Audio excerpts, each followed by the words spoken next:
बड़ी खबर आजमगढ़ से है, जहां समाजवादी पार्टी ने खुले मन से भारतीय जनता पार्टी के नेताओं को ललकारा और कहा कि दम हो तो आजमगढ़ में जीत कर दिखा दें सीट। उन्होंने कहा कि सपा के गढ़ में भाजपा ने इसलिए अपना छोटा कार्यालय बनाया है कि उन्हें पता है कि आजमगढ़ में खाता नहीं खुलेगा भाजपा का। मैं घोषणा करता हूं कि सपा का यह कार्यालय पीडीए भवन बनेगा, इसलिए यह बड़ा बना हुआ है। अखिलेश यादव ने कहा कि मान्यवर काशीराम और स्वर्गीय नेताजी कभी जब एक साथ सोफे पर बैठे थे तो उन लोगों की सोच अब पूरी होने जा रही है। समाजवादी राष्ट्रीय अध्यक्ष ने कहा कि यहाँ पर कुछ लोग बोल कर जाते हैं कि सपा को डी कंपनियों से तार टूट जाने से बहुत घबराहट है, तो मैं भी पूछना चाहता हूं कि उत्तर प्रदेश में डबल डी को क्यों बैठाया गया है। सपा मुखिया ने कहा कि मौजूद लोग सावधान हो जाएं, क्योंकि बीजेपी वाले फर्जी वोटर लिस्ट बिहार में बनवा रहे हैं। समाजवादी पार्टी बिहार में लालू के साथ है, ऐसा होने नहीं देगी।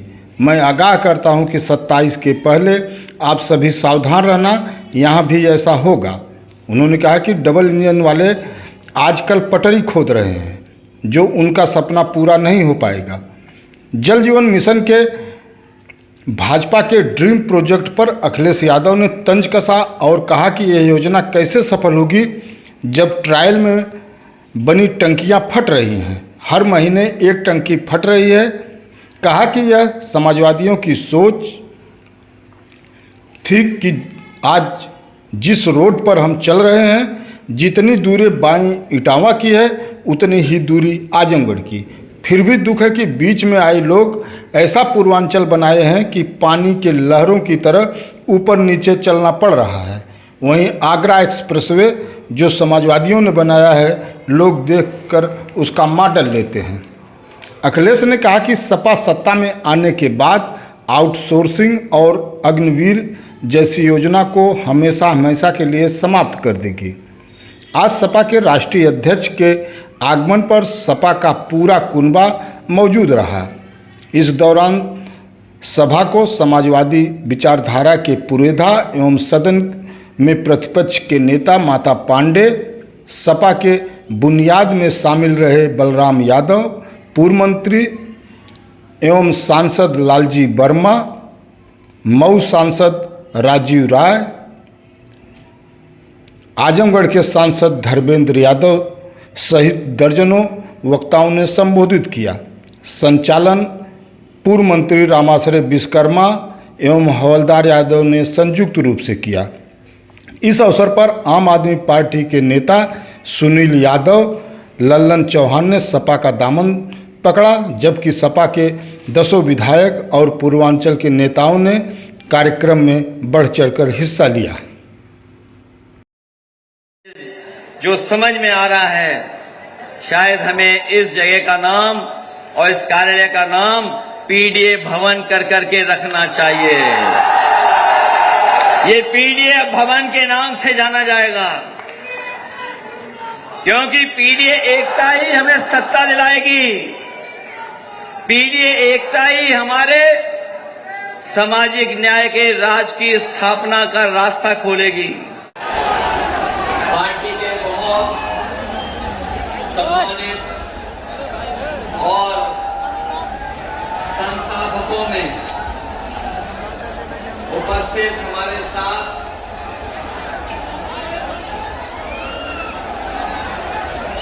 विधानसभा के स्पीकर रहे, मंत्री रहे और आज विधानसभा में नेता प्रतिपक्ष के नेता आदरणीय माता साहब पांडे जी, मंच पर उपस्थित हमारी पार्टी के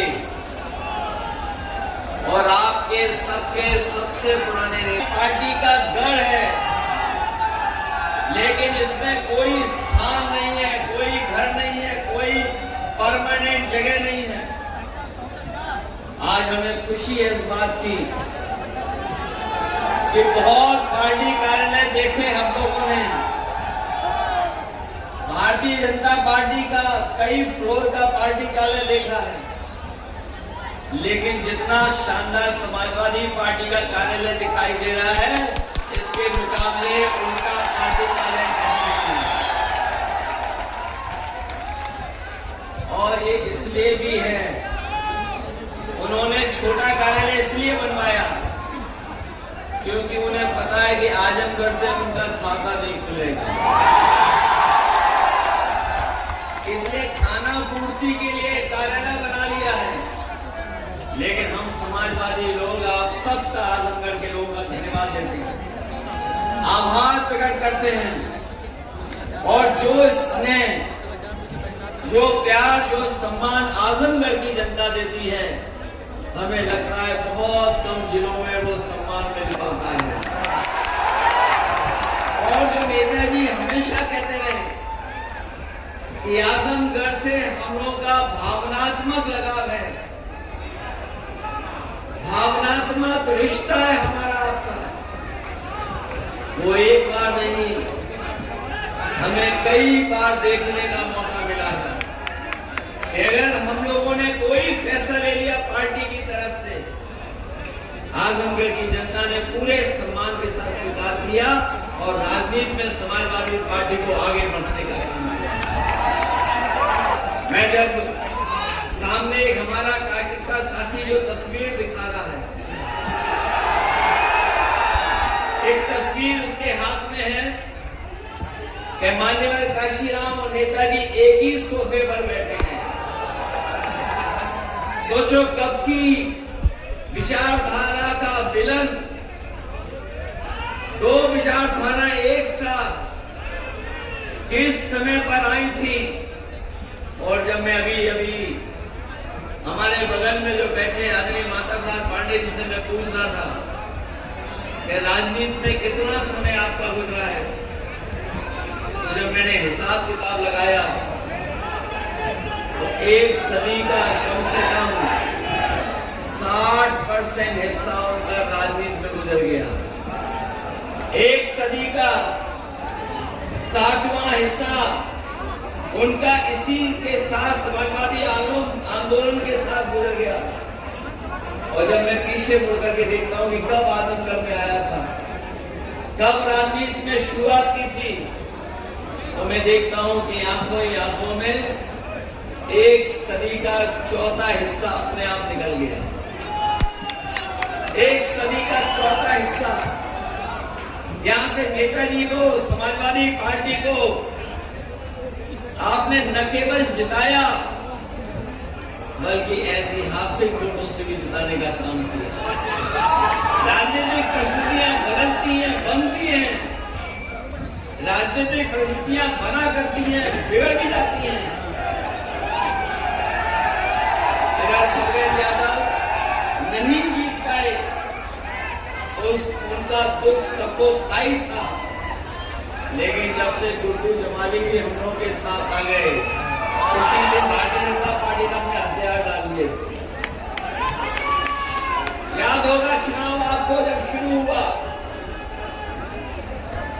न जाने कौन क्या कह रहा था, लेकिन जैसे ही गुड्डू जमाली जी का साथ आया, बीजेपी के लोगों ने अपने आप हथियार डाल लिए।